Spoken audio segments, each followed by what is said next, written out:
Hello everyone, and thanks so much for tuning in. This is Vickieverlie, the Rock and Roll Prophetess, and we are going to take a psychic dive into the new or full moon chart happening on October 10th at 10:57 a.m. Eastern, but times will vary. This is a psychic astrology reading, and I get messages from the guides during the process. So it's not strictly astrology, although I do understand astrology and studied for many years, but it's definitely a lot of coloring outside the lines. So keep that in mind if you're very by the book astrologer, but also if you're not astrology oriented at all and you're like, what is this stuff? I don't understand it. As we move forward, it's going to become more and more psychic as we go along, and I'll be getting more and more messages, I'm sure. So what's going on here? We've got the moon at 27 degrees of Aries, that's the full moon, and of course it's opposed the sun at 27 degrees of Libra, conjunct the Mars. Now Mars is the ruler of Aries. So there's this, it's definitely, there's this opposition which is indicative of any full moon. There's always an opposition, but there is, it's sort of creating with the Mars and Aries energy, the Mars being the god of war. It creates this environment potentially for conflict and stress. Add to the mix that it's a big T-square with Pluto, the god of the underworld, and also a lot of power struggle. You know, there's a power struggle kind of vibe going on with Pluto and Aries. They're both very much, we're going to take what we want. We're going to fight for what we want.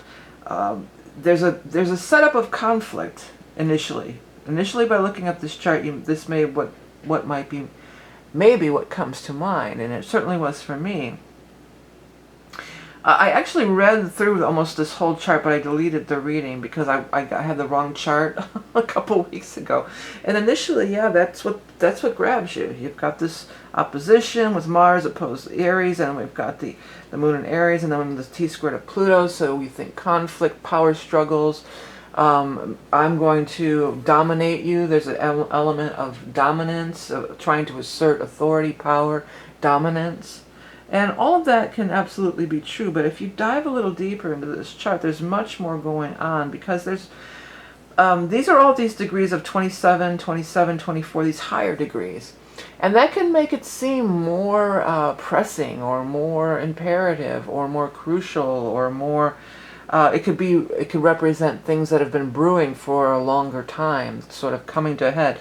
And by the way, coming to a head, that is a full moon expression at any time. The full moon, what you get the waxing moon, that's from the new moon to the full moon. We reach the state of the full moon where it becomes into illumination. It brings illumination, but then it also starts into the waxing phase, and this is the time of illumination. So something really coming to a head, possibly some kind of conflict, struggle, war-like behaviors. But let's look a little bit deeper, because there's so many things. This Mercury is really in there. We've got the Grand Trine in air. We've got Mercury, Saturn, and then down here we've got North Node, Lilith, part of Fortune, and Ceres, all at this, in this trine with this Mercury energy and this air sign energy. So the air sign energy, the Grand Trine in air, is making things a lot lighter. The term cool and cooler heads prevail comes across. That could be definitely a thing. That's a possibility that is also present in the chart. And when we have aspects of trines, especially grand trines, this is more along the lines of harmony and harmonious interaction, flow of intellect, speech, talking things out, these types of things. Now, the North Node is also our highest path in life. It's the highest road that we can take. It's the road that we're meant to take. And I touched on it in the last reading, as it's going down to its final stay in the sign of Gemini, which is ruled by Mercury. It's going to really be coming stronger, or again, the same thing with it wants to make its impression. It's got its last chance for another, 18, 19 years until we're going to have the node in Gemini again. So it's really wanting to make its impression before it leaves. It's kind of a little last hurrah. But we don't have to look at that in a negative way. You could look at it in a negative way as, oh, it wants to get the last word in, and it can express itself that way, but there's always a positive and a negative way to express any form of this whole configuration of any chart of any planetary expression, there's always going to be a positive and negative expression. So the positive expression is we want to clear the air, we want to get our thoughts straight, we want to come to an agreement, we want to have communication and understanding and really hearing each other and hearing what's going on. And there's a lot of feminine power happening down here. Well, we've got the moon, which is, it's a full moon, so that's a feminine, even though it's in Aries, but the moon itself is a feminine luminary. But we've got this feminine energy happening down here with the Lilith and the Ceres. Also at 10 degrees is the Pallas over here. So Pallas Athena, she was also a warrior, but she was also very clever and inventive. In the sign of Pisces, but also I always think of Pallas Athena as being in a relation with Aquarius or Uranian energy. And that's also at this 13. And then we have Chiron at 9. So these 10 degrees, if you have anything around 10 degrees, we've got Venus at 14 opposing this.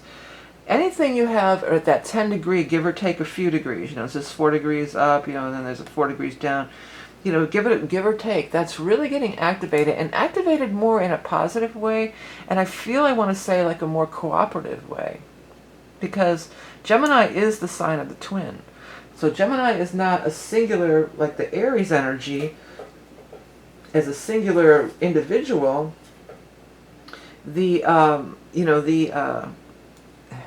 It's more of a partnership, because twins are a partnership.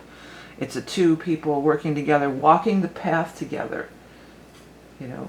Two parts of the whole, you might say. So there's all these players coming in. We got Venus as a feminine energy, Lilith, Ceres, Pallas Athena, all these different, but they all bring to the table a little different flavor. They're not all the same, Lilith brings power and independence. Ceres brings that earthy mother empress healing energy. Pallas brings this cleverness and ability to figure things out and solve problems. Venus brings charm and abundance and prosperity. So they're all coming together. Well, there's a couple squares going on, but for the most part, it's all trines and sextiles. So there is, and Saturn is joined in at that whole thing there too, and Mercury, which is also male. But that is like everybody bringing their piece to the puzzle, like a potluck. But it doesn't have to, well, Ceres, it might be food, but a potluck of pieces of the puzzle to work things out, and to work in cooperation with one another, to really work in cooperation, to come to some understandings, to do a lot of understanding of each other, hearing each other, voice, people, different people from different walks of life, all coming from a different place, but coming together in trine and sextile and in unity, even in this 10 degree thing, that like having talks or peace accords or something like this. But it doesn't have to be on this grand level of the worldwide stage. It could absolutely be within our own lives and our own communities and our own friendships, because the third house with the Gemini energy and this big concentration, including in this concentration the part of fortune. So the part of fortune in these general readings I've found to be the way out in many cases. It's the way of the most positive expression. It's the way to, come to something that's just positive, having this positive expression, and the fortune lies in third house activity of communication. It's not only the fortune lies there, but the North Node lies there. So there's this universal pull to go in this direction and express that third house Mercury Gemini energy at its most favorable or best, best possible way. So, there is flow, there is communication. There is Venus in the 9th house, so that's, I want to understand. I want to listen, I want to hear the other person's point of view. I'm going to fall in love with something outside of my own norm, my own Aries, it's my way or the highway, which is, there's a positive and negative of everything. Aries can be very inspirational, it could be, so the full moon in Aries is like, you could be inspired to take action. You know, through your mental mind could inspire you. I said expire. That's interesting, because sometimes when the word just flies out like that, expire. So something maybe has expired, and that could be of the full moon too. You know, it's served its purpose. It's come to its full fruition, and it's expired. It's expired, and now we're going to wane it out. You know, we're going to wean it out, wane it out. We're going to. I'm hearing like a song, wean it out, wane it out, or something. I don't know. There's like a song attached to that. Not an existing song. Like I was jamming early. I was really in the music zone. You know, so. Something that's more along that line. But anyways, let's take a look. The other thing that's going on that's favorable and positive in this initial higher degree of this 27, 23, 27, we've got the Jupiter in there. And the Jupiter is in, again, that Aquarius sign. It's wanting us, this is for the good of the all. This is the large groups and the organizations. This is the good of the all, the whole group. Excuse me. It's the whole group, not just one individual. I need a drink. 1 second, sorry.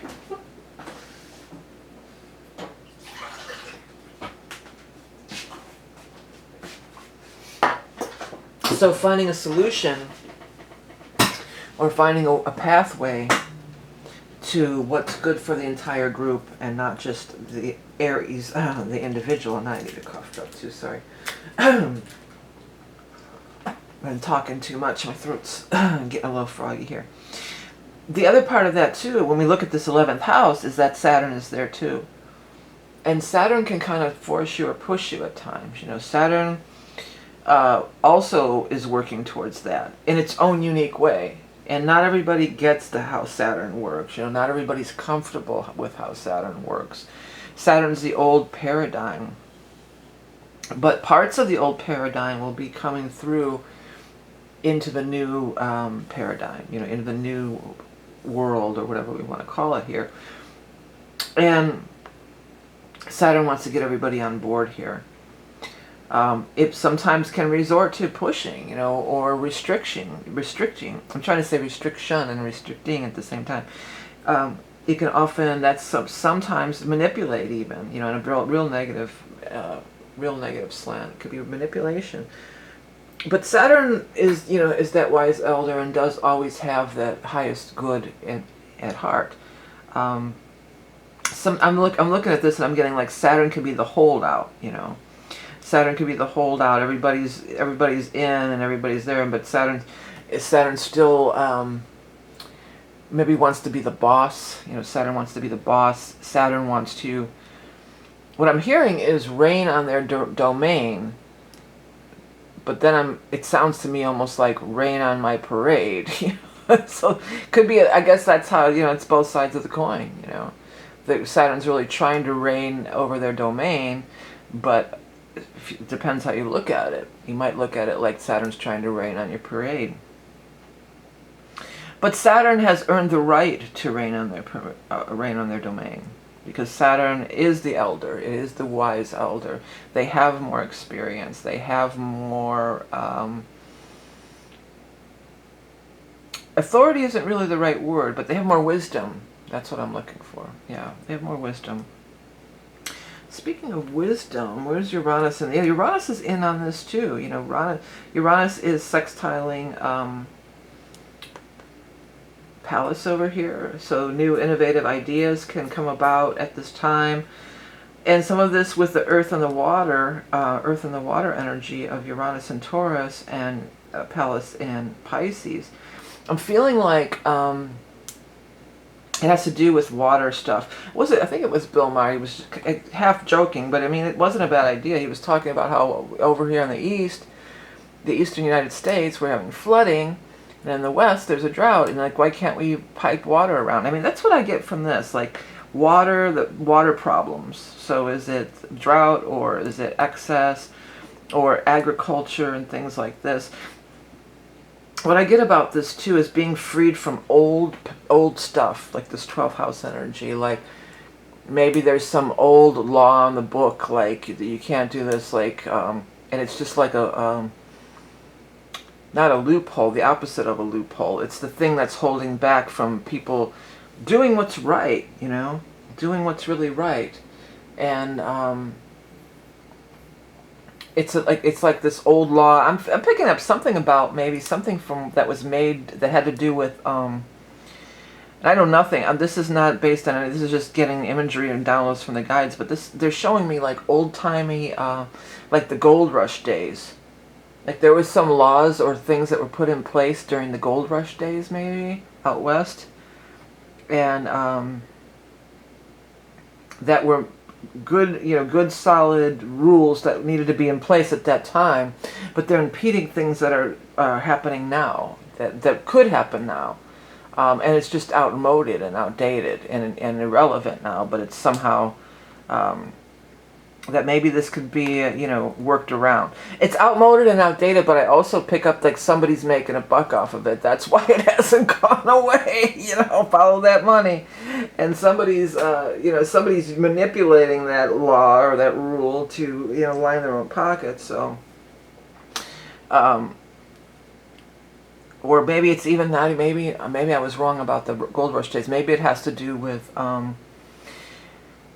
what's the other, where they do the trees, you know, forestry, you know, the lumber industry, cutting down all the trees out there. There's something about that, and I'm being shown like the west coast of the United States, and it's something like, because the lumberjack thing, they were flashing me on that old show that used to be on, the Here Comes the Brides. I haven't seen that lately. I wonder if that's streaming anywhere. But well, of course, back then I had such a crush on Bobby Sherman, so I tuned in just to see Bobby Sherman. But they were all these lumberjacks and stuff in Seattle. In Seattle, I think that was even like the song or something. But yeah, they're showing me that. So at first I picked up Gold Rush time, but I don't know. It's just when a lot of people showed up to go out there, you know, before, you know, in those old-timey days. I don't know what year that would have even been. I'm not a big history buff. Yeah, but they're showing me that stuff. So there's something in place that's archaic, basically. That's the Saturn energy. Like, it's so old that it's, you know, and it really doesn't apply to the modern world. But now that Saturn's in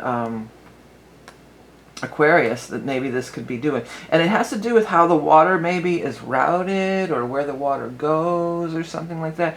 But anyways, I'm not sure what I'm picking up on exactly, but I feel like that these, maybe this is just one example. I'm sure there's many of these dumb laws around that are just don't even apply to modern day life, you know. Well, like for instance, voting. Like voting has to be on a Tuesday because that's when the farmers could take a day off of work or something, you know. Like that kind of thing, you know, we should have, you know, voting be a holiday so everyone can vote. Things like that. There's things like this that are popping up now that could be resolved, be looked at honestly, you know, and not being like, well, that's the law, blah, blah, blah, somebody talking out the side of their mouth. Because that's another thing with all this air energy, that's that used car salesman thing. That could be a downside of Gemini in the air, you know, talking out both sides of their mouth, you know, saying one thing, giving you basically a big line of BS, you know, and this conning energy.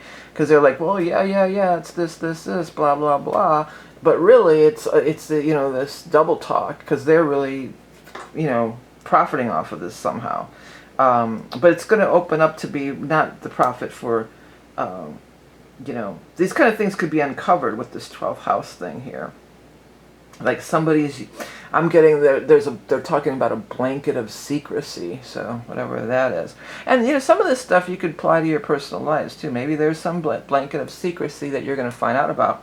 I would say if we bring it down to an earthly level, because Uranus and Taurus discover that. Maybe somebody in your life's got a secret bank account or some other money thing that's hidden, and that could definitely be as well onto the more worldly, bigger picture thing, because maybe they're using this loophole of this law to, we all know that goes on, right? I mean, it's no secret, but it is, that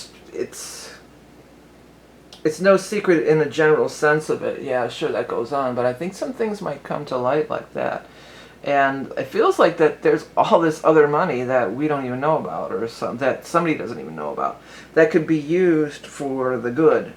It's not about fighting about bills in Congress or stuff like that. It's like there's this adjustment that could be made. And we have that adjustment. We were talking about that in the last reading, that there's this adjustment that needs to be made where there's all this hidden money that's going for something that was made up in the gold rush days or something, you know, some kind of law or fund or, you know, channel. I'm seeing like rivers running down through there, like down through the mountains and that. So I'm not really sure what they're trying to tell me, but they're trying to show me something. Sometimes the psychic stuff, it's like that. And I did another video, if you're interested in that. There is another video where I tell people exactly how it works. People think, well, you said it was going to be this and it was this. It doesn't work. It's like images, and sometimes you get names or sounds, and it's songs, and it's not just, you know, there's not a leaderboard or a, what do you call, a monitor in front of me that's showing me all this stuff. You gotta bring it down. You gotta interpret it. And yeah, so we've got this stuff here. And then what's the Neptune doing? Is the Neptune with anything here? It's at 20 degrees. What do we got? Neptune, according to this, there's nothing, but it might be doing something with some kind of an asteroid or something. Yeah, no, it's doing that, you know, semi-sextile or whatever over here. So Neptune kind of stands alone, but Neptune stands in its power. It's totally in it. Even though it's retrograding, it's in its power. It's in its power in its 12th house realm, and it's just amplifying that 12th house energy. You know, it's just amplifying that Piscean energy. It's putting it out there. It's letting people. That's why so many people are getting downloads now and are awakening. And that's Neptune quietly sitting in its own seat of power, and just blasting out the Piscean Neptune energy. Let me check the thing really quick, the aspectarian here. Let's see what was Mars squared Pluto. We talked about that because that's part of the whole thing. Oh yeah, the Mars is also trining the Jupiter. Did we talk about that? Yeah, we did. The sun part of it is, and it's sextiling the new moon. Yeah, and Mars is trining Jupiter. Mercury's trining Saturn. Yeah, we talked about all that trine in air. Mars square Pluto, Saturn trine the North Node. That's interesting too. That's been going on for a while. So we're all really being called to follow this true karmic path, the North Node. Again, the Saturn can be somewhat pushy. It might try to push you in the direction you want to go. I feel the North Node is just there. It's there for all to hear, you know. For all that have ears that can listen, you know, it's there. You just have to align with it and hear it.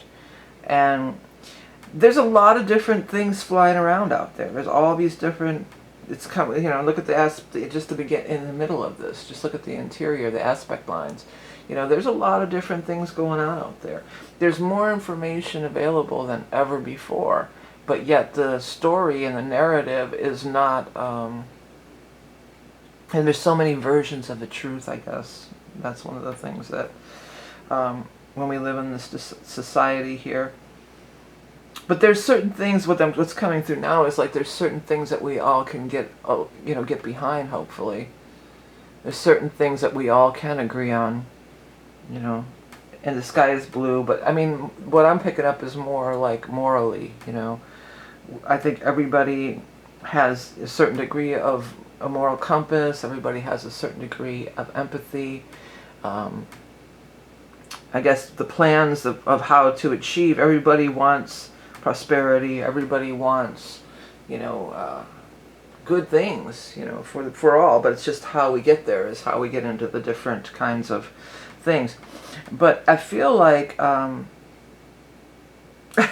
You know what song is coming through right now? The old, I've got a brand new pair of roller skates and you got a brand new key. But, you know, I think that we could get together and try to make a team. Yeah. I mean, I just got a little... Yeah, I think that's cool. And I think maybe this is what I was picking up on before with all these different characters coming into play. We got Pallas, we've got Uranus, you know, we've got all these different people, in mythologically speaking, the mythological representation behind the astrology. Then we got the Venus, and we've got all this Ceres and Lilith, and each one has the roller skate, one has the key, one has the this or the that, And I think that's really cool that they came through with that analogy too, because back to this Gemini energy. Gemini rules transportation, movement, travel. So roller skates, we're roller skating right down that road there, and that is, I would think that roller skating came under the, would be under the realm of the third house or Gemini. I would put it there. Travel. It's a mode of travel, right? Riding around your roller skates.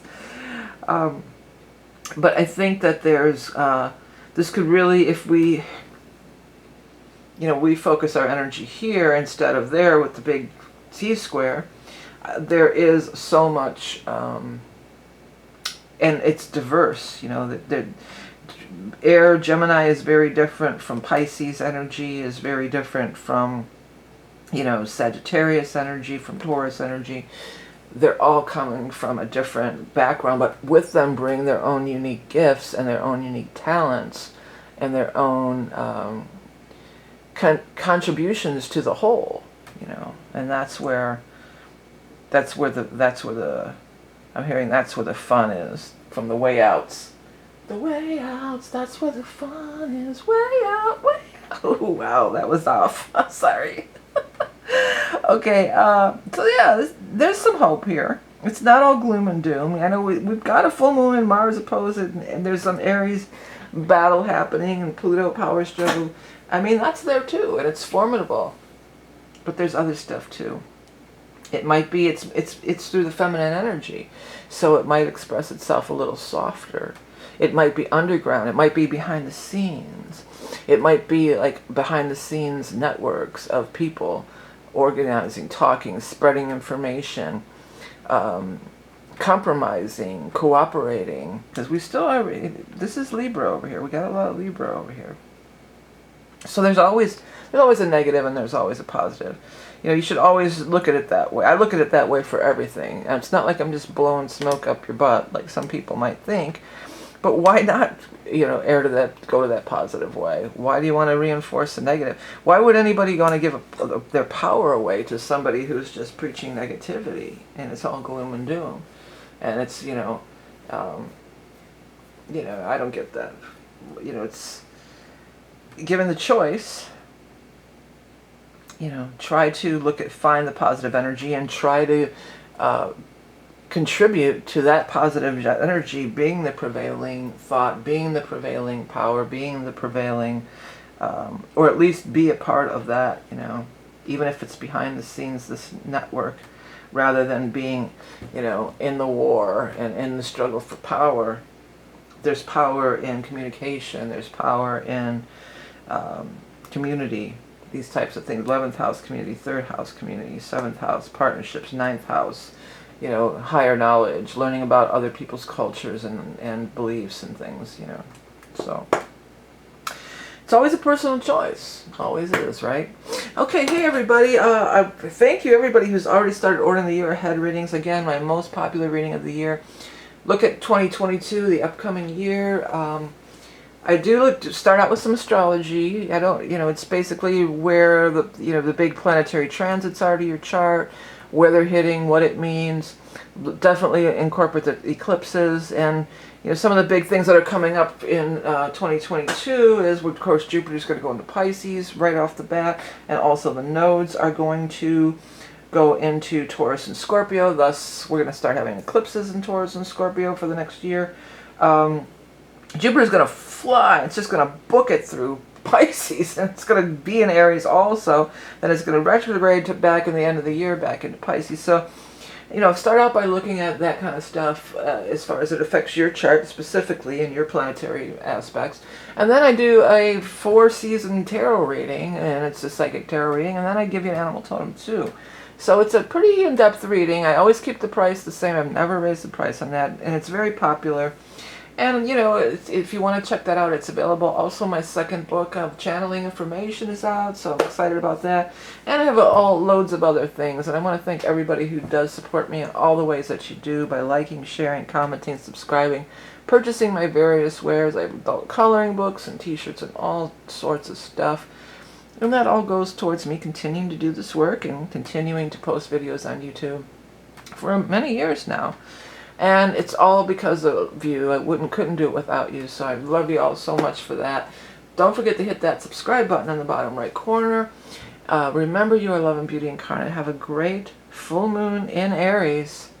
And we'll speak again soon. Till then.